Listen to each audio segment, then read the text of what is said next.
Oke, baik. Kita mulai saja minggu kedua ini. Minggu kedua sesuai dengan RPS. Materi kita itu adalah tentang software engineering proses model.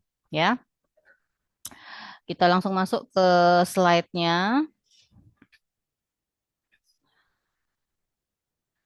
Oke, kita langsung masuk ke sini saja bahwa di dalam software engineering itu ada beberapa lapisan teknologi. Ya, atau di dalam perekayasaan perangkat lunak itu sebenarnya ada beberapa hal yang perlu kita perhatikan, atau yang ada di dalam RPL ya, software engineering. Yang pertama itu adalah tools.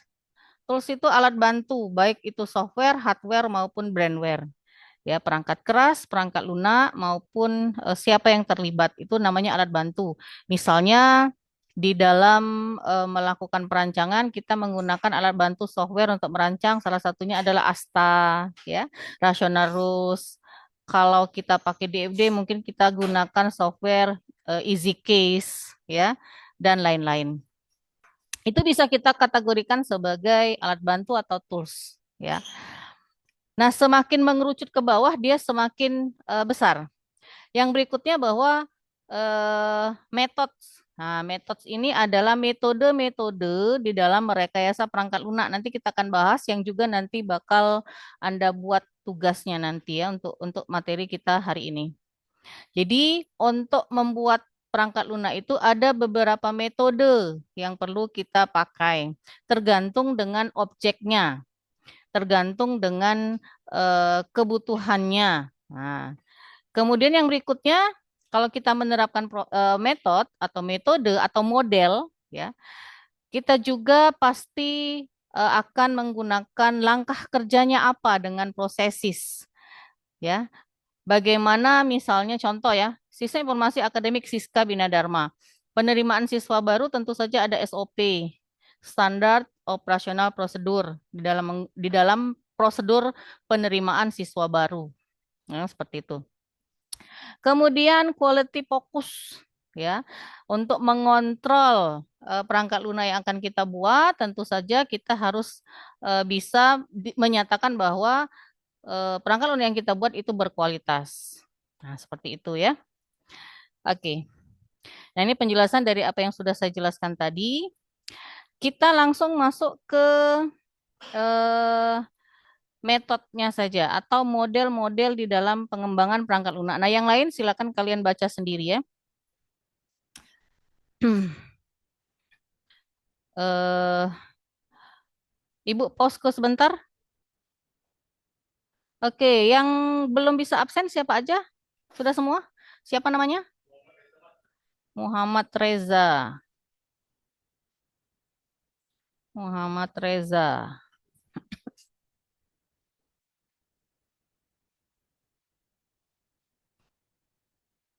Bu, Nova belum absen, Bu. Bentar nak ya. Bentar ya. Bu ngabsen dulu yang di sini ya. Yang hadir ini karena tidak bisa. Kamu pakai iOS ya, Reza ya? HP-nya.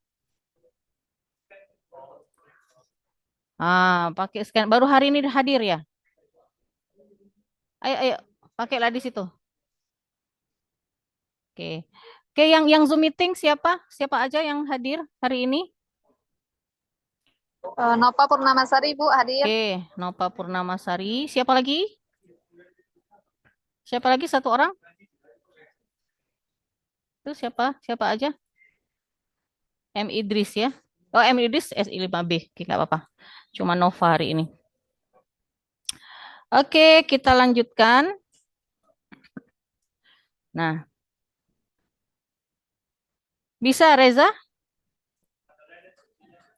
Reza bisa absen?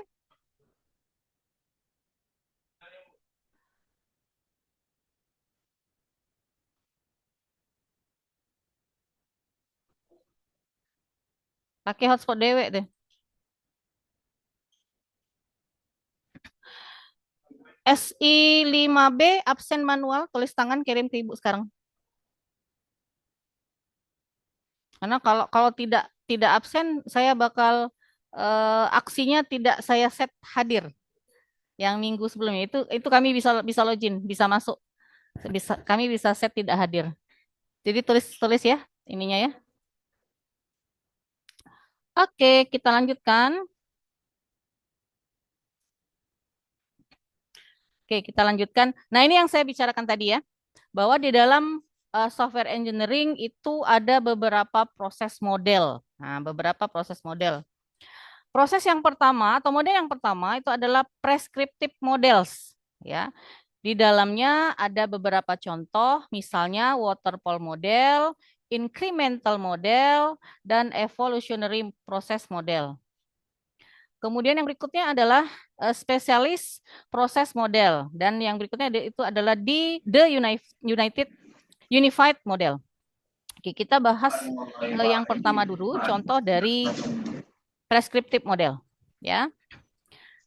Nah, kalau kita baca teorinya, prescriptive model itu menetapkan satu set elemen proses kegiatan, tindakan, tugas, produk kerja, jaminan kualitas, dan lain-lain untuk setiap proyek. Jadi dia ada tahapan kerjanya ya, mulai dari kegiatannya apa, tindakannya apa, tugasnya apa, dan seterusnya. Masing-masing model proses juga mengatur alur kerjanya. Jadi ada alur kerjanya masing-masing. Mereka membawa untuk software rekayasa dan memberikan pedoman yang wajar untuk tim software. Nah, nanti ada contoh dari perspektif model. Yang pertama itu adalah waterfall model. Kuno tetapi layak melakukan pendekatan yang lama ketika persyaratan dipahami dengan baik. Oke, kita baca tahapannya dulu.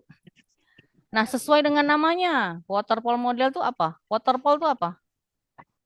Air terjun. Nah, dia seperti air terjun, ya.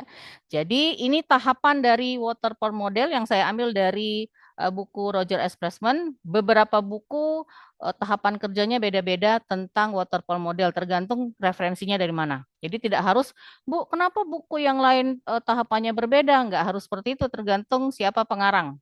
Oke. Nah, waterfall model, tahap yang pertama itu adalah requirements definition. Jadi mendefinisikan apa saja kebutuhan dari pengembangan perangkat lunak. Besok ya kita ketemu ya. Besok kan? Besok jam setengah 2 bisa tatap muka ya. Nah, besok jam setengah 2 akan ada tugas. Saya juga sudah buat template-nya. Silakan di-download di e-learning tentang objeknya masing-masing. Seperti yang saya bilang minggu lalu bahwa tugas kita itu adalah Anda mencari objek untuk dibuatkan perangkat lunak. Ya, Anda mencari objek untuk dibuatkan perangkat lunak. Besok kita diskusi tentang judul atau temanya masing-masing. Hari ini pahami dulu modelnya, baru bisa menggunakan model di judulnya masing-masing. Jadi tentukan aja temanya. Misalnya mau buat aplikasi pembelajaran Iqra. Nah, dengan metodenya nanti cari. Ya. Nah, besok kita diskusi tentang temanya masing-masing dulu. Plus bawa laptop karena besok sudah buat bab 1, 2, 3, dan 4 di template. Ya, nanti saya jelaskan besok. Yang berikutnya adalah desain, merancang. Nah, tahap yang kedua itu dilakukan setelah tahap yang pertama, setelah kita tahu apa saja kebutuhan dari perangkat lunaknya. Ya, mulai dari hardware-nya seperti apa, software-nya seperti apa, siapa yang terlibat dengan brandware, dan seterusnya. Setelah tahu requirements-nya, baru kita bisa desain, baru bisa kita rancang perangkat lunaknya. Tetapi untuk waterfall model, tahap pertama harus selesai dulu, baru ke tahap berikutnya.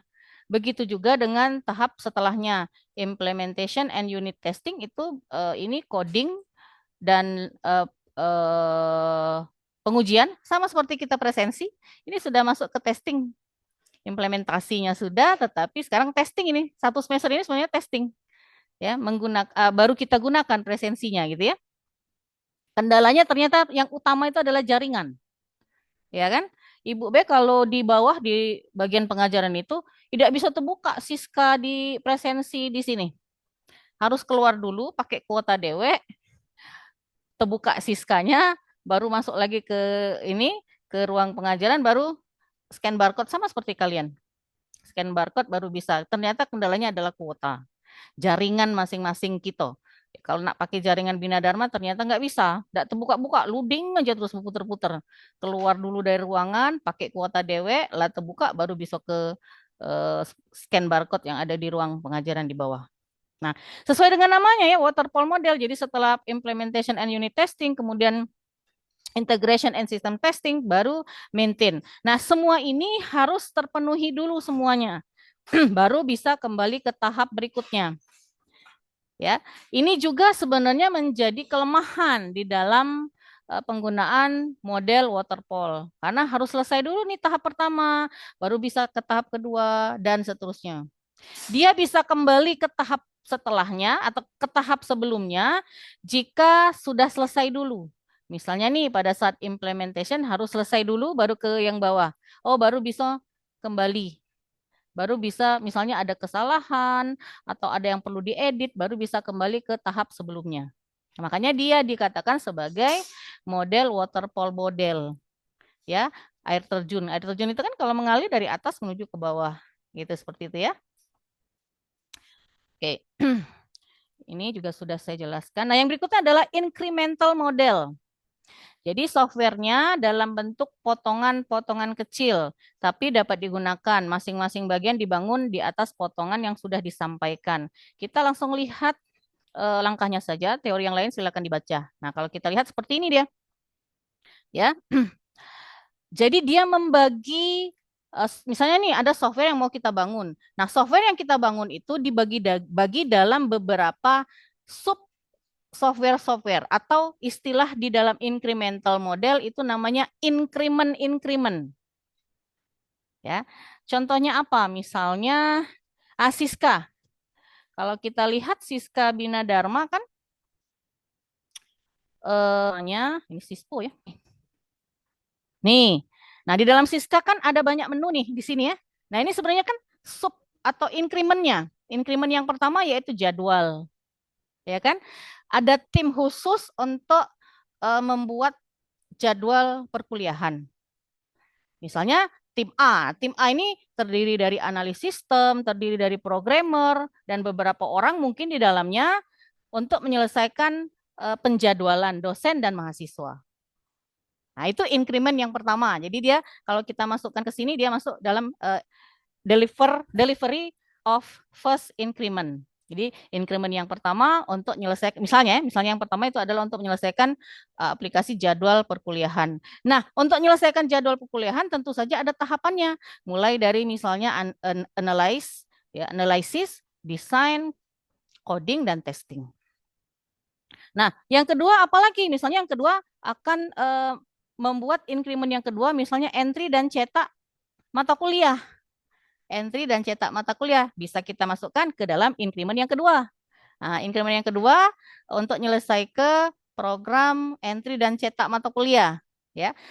Tetap masih menggunakan tahapan yang sama dengan increment yang pertama, mulai dari analisis, desain, coding, testing, dan seterusnya. Tapi increment yang kedua tentu saja berjalan setelah increment yang pertama, pertengahan juga boleh. Tidak selesai. Ini kan batasnya gini nih. Pada saat dia desain, sudah menganalisis untuk increment yang kedua. Dan seterusnya. Jadi untuk kalau misalnya kalian menemukan objek yang di dalamnya, biasanya increment itu dilakukan pada saat kita menemukan objek yang software yang akan kita buat itu kompleks atau besar. Ya kan? Kayak Sispo atau Siska Bina Dharma ya, di dalamnya ada jadwal, ada apa lagi kalau di sisi Ibu nih, entry nilai, utility, payroll, gaji ya, e-learning dan seterusnya. Jadi dia dibagi-baginya. Kalau kita pakai waterfall model bersamaan ya, requirement definition dulu, analisis dulu, semua sub-sub ini. Desainnya desain semua, beda dengan increment. Kalau increment kan sub-subnya dulu. Ini sudah berjalan misalnya di tahap yang kedua, tahap yang increment yang kedua baru bisa analisis, baru bisa tahap yang pertama dan seterusnya. Makanya digambarkan dia seperti ini. Nah, gitu ya. Jadi kalau kalian menemukan case study-nya rumit atau kompleks, software yang akan dibuat bisa menggunakan incremental model. Oke. Nah, yang berikutnya itu adalah Rapid Application Development (RAD), ya, merupakan proses pembangunan perangkat lunak yang incremental. Nah, masih masuk ke dalam incremental. Model ini merupakan model yang mengadopsi proses model linear sekuensial yang memungkinkan software yang dibangun desain dan dibangun dalam waktu yang cepat. Nah, ini kalau kita lihat gambarnya sama seperti yang tadi, ya. RAD model. Jadi kalau tadi dalam bentuk increment-increment, kalau ini dalam bentuk tim-tim. Di tim yang pertama tetap tahapannya terserah tahapannya. Kalau yang ini tadi kan menggunakan tahapan mulai dari analysis, desain, coding, dan testing. Nah, kalau yang ini menggunakan apa tadi? Linear sequential. Ya, di mana di dalamnya ada business modeling, data modeling, process modeling, ya, application generation, testing, and turnover. Ya, jadi dia menggunakan atau menerapkan increment, tetapi di dalam tahapannya menggunakan linear sequential. Begitu ya. Oke, penjelasannya silakan aja. Oke, yang berikutnya adalah Belum. prototyping. Nah, prototyping ini masuk dalam kategori evolutionary model. Kalau kalau yang waterfall, terus apalagi incremental, RAD itu masuk dalam kategori perspective model, ya contohnya. Nah, kalau yang ini evolutionary model. Nah, evolutionary model ini dia berevolusi. Salah satu contohnya di sini kalau digambarkan ada 3 contoh: prototyping model, spiral model, concurrent development model. Nah, untuk prototyping kita langsung lihat. Nah, seperti ini dia. Ini buku Roger S. Pressman ya. Ada buku yang lain tahapannya lebih banyak. Yang pertama yang dia lakukan adalah mendengarkan cerita dari konsumen yang menginginkan perangkat lunak ini untuk dibuat. Jadi sama aja ini sepertinya dengan interview ya, wawancara, interview, mungkin observasi ya. Nah, artinya dia memahami dulu apa cerita dari sistem yang ada saat ini. Ya, memahami dulu proses bisnis yang lama seperti apa. Ya, cerita, prosedur kerja dan seterusnya. Dia pahami, tetapi kelemahannya di prototyping, si konsumen itu belum mengerti bukan belum mengerti, belum memahami kira-kira dia menginginkan perangkat lunak itu seperti apa. Belum ada bayangan. Ya, beda kalau sudah ada detail. Oh, KHS itu nanti di dalamnya misalnya ada mata kuliah, ada bobot SKS, ada IP, IPK, dan seterusnya. Nah, ini belum begitu memahami. Sehingga si kita sebagai analis sistem, sebagai programmer, itu buat build atau revise mockup, buat mockup. Mockup itu bisa dalam bentuk perancangan, bisa dalam bentuk perangkat lunak yang masih bisa direvisi. Perangkat lunak apa istilahnya yang baru, yang utama dulu, bukan yang baru, yang pertama, awal. Ya, perangkat lunak atau mungkin perancangannya saja setelah dibuat, test drive, dicoba, diuji coba dengan si konsumen. Oh, ternyata misalnya ada beberapa revisi. Ya, balik lagi ke tahap berikut, tahap sebelumnya yaitu listen to customer, terus menerus sampai programnya selesai. Ya, sampai programnya sudah sesuai yang diinginkan oleh si konsumen. Nah, makanya dia merupakan tahapannya merupakan cycle atau siklus, ya, bergerak terus, berputar, evolutionary ya, berevolusi. Nah, sampai selesai. Jadi ini bisa dilakukan mungkin berulang kali, bisa tidak mungkin sekali, tidak mungkin, bisa lebih dari 1 kali, ya. Nah, yang berikutnya bagian juga dari evolutionary itu adalah spiral model. Ya, spiral model itu bagian dari model evolusioner yang didasari atas 2 proses model yang digabungkan menjadi 1 model, yaitu prototyping model dengan konsep pengulangannya dan linear sequential model dengan pengontrolannya. Jadi dia gabungan antara prototyping dengan linear sequential. Kalau kita lihat gambarnya dia seperti ini. Nah, beda dengan prototyping, ya. Kalau spiral dimulai dari scope yang kecil dulu. Customer communication dulu, ya, kemudian planning, ya, planning, kemudian risk analyze, ya, analisis risikonya, baru pembangunannya, perancangannya dengan engineering, terus dengan construction and release, ya, pembangunan dan uji coba, kemudian baru dievaluasi oleh konsumen, customer evaluation.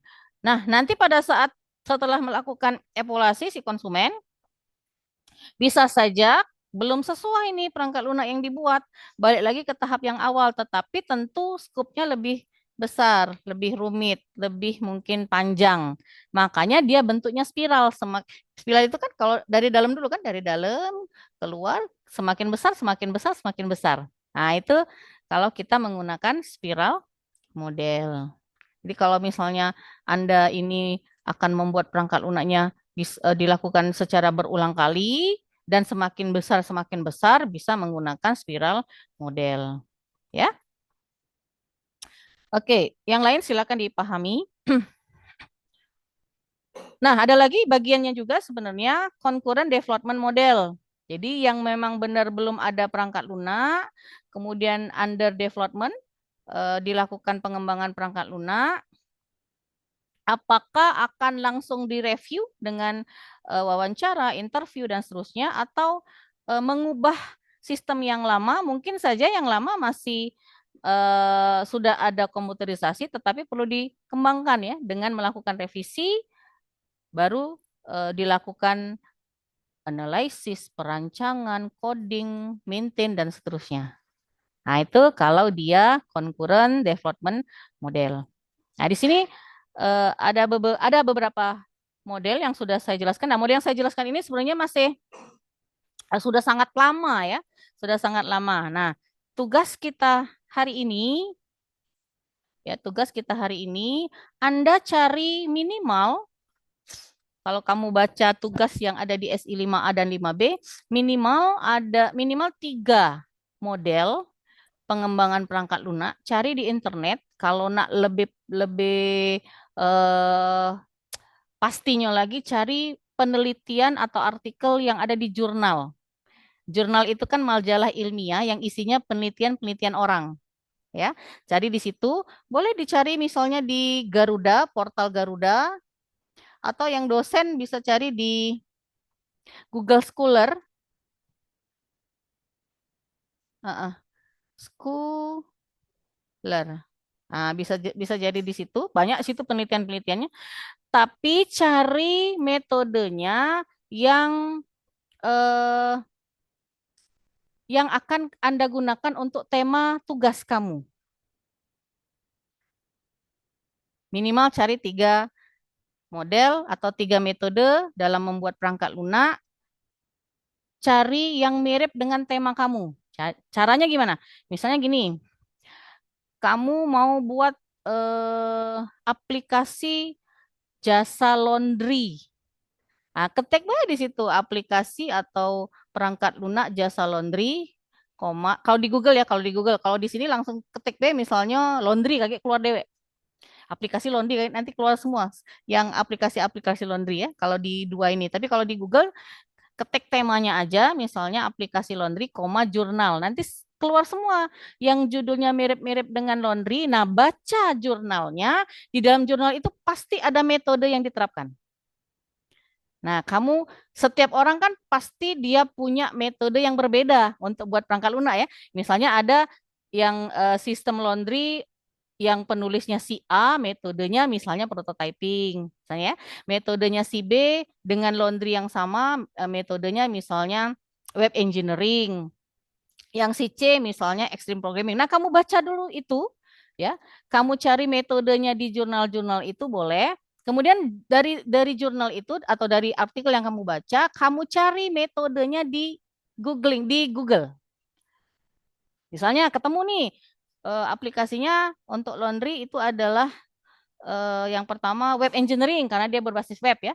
Nah, cari di internet web engineering, konsep web engineering nanti keluar semua di dalamnya definisinya, konsep dasarnya, langkah kerjanya, kelemahan dan kekurangan dari metode itu.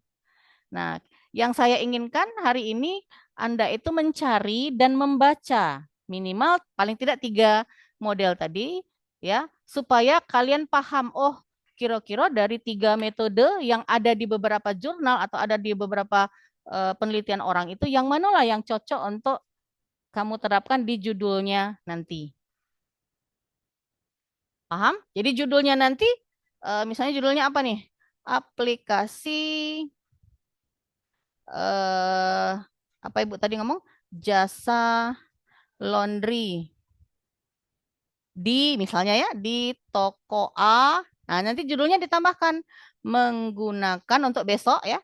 Hari ini cari dulu metodenya menggunakan misalnya metode web engineering. Jadi yang sudah Ibu jelaskan tadi sebenarnya masih jadul. Cari yang sekarang yang terkini. Ya, ada web engineering, ada yang namanya wireless. Kalau yang mobile atau yang wireless ya, application ada lagi yang namanya wireless application development, metode-metode itu ya. Ada lagi extreme programming dan lain-lain. Misalnya, aku tugas yang mau saya buat, program yang mau saya buat itu sistem operasinya berbasis Android misalnya. Nah, cari yang berbasis Android itu cocoknya metodenya apa? Ini bisa juga dipakai, ini bisa juga dipakai, ini juga bisa dipakai. Atau mau pakai yang waterfall aja ya silakan aja. Atau misalnya pakai prototyping ya, berulang kalau prototyping. Kalau dia waterfall model, selesai dulu tahap pertama, baru ke tahap kedua, baru tahap ketiga, dan seterusnya. Yang di kelas paham? Sebelum Ibu nanya yang Zoom, paham? Nah, kerjakanlah sekarang, waktu kita sampai jam 8 kan? Nah, masih ada waktu 1 jam. Nanti Ibu taruh menunya di e-learning, kerjakan sekarang, buat metode, cari 3 metode. Nanti Ibu ini cari 3 metode pengembangan perangkat lunak atau rekayasa perangkat lunak. Di dalamnya ada yang pertama adalah konsep.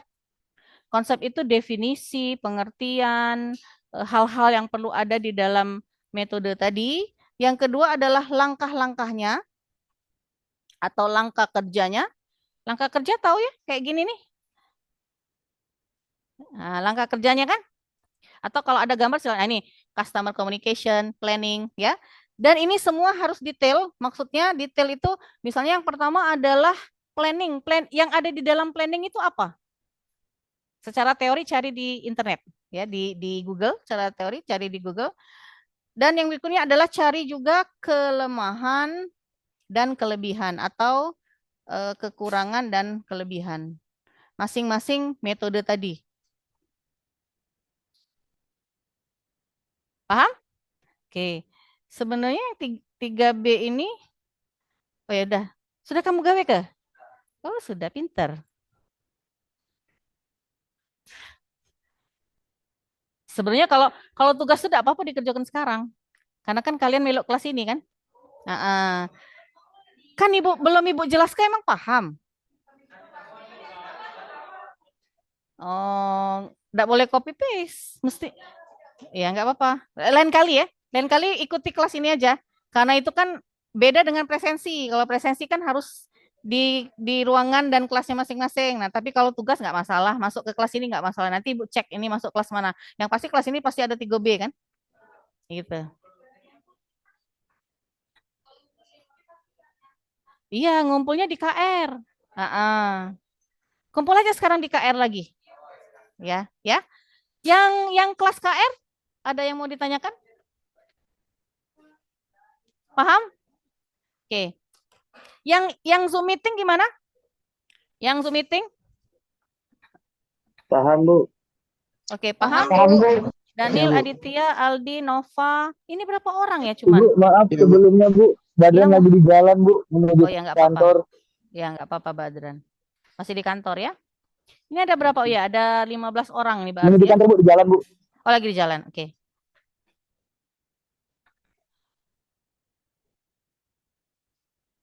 Silakan dimanapun kalian berada, silakan kerjakan tugasnya. Ibu nanti setelah ini mau buat ininya, mau buat menunya di e-learning. Saya buat di situ tugas sama seperti A dengan B ya. Yang penting jingo ojong, ojongnya kelas kamu masing-masing. Jangan salah kamar. Ya, kalau sama kamar kage digebuki wong. Iya, belum ibu buat. Kan ibu nak buat. Iya. Muat juga belum lah, tidak sabar ya. Oke, waktunya malam inilah. Waktunya malam inilah. langsung digawe ke di ininya masing-masing. Oke, saya absen dulu yang di ini ya, yang di Zoom meeting ya, atau semuanya deh saya absen. Aldi Rahmadi, Hadir, Bu. oke hadir. Sambil gawe ke kamu tuh yang di rumah nak ya. Kalau yang di kelas, alhamdulillah sudah mengerjakan. Sari Pertiwi, tidak ada. Tia Aulia Khadijah, tidak ada. Muhammad Asari, oh, awak belum ini? Hadir, Bu. Ini belum? Ya udah. Siapa itu yang ngomong hadir, cewek? Iya, Bu. Oh, Tia, oke.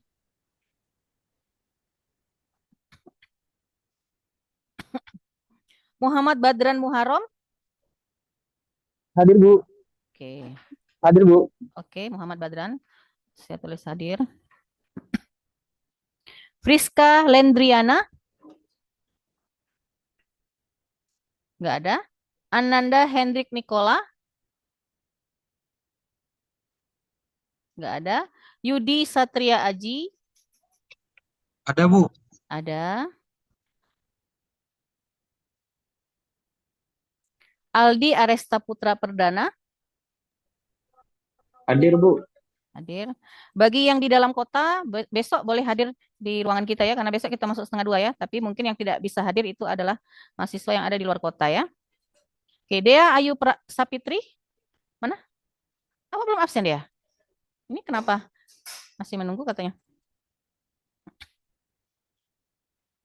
Masih ada yang baru datang.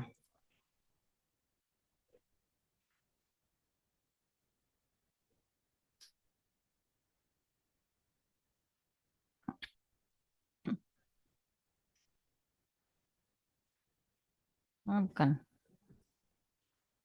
Oke, bentar Ibu stop dulu recordingnya ya. Stop.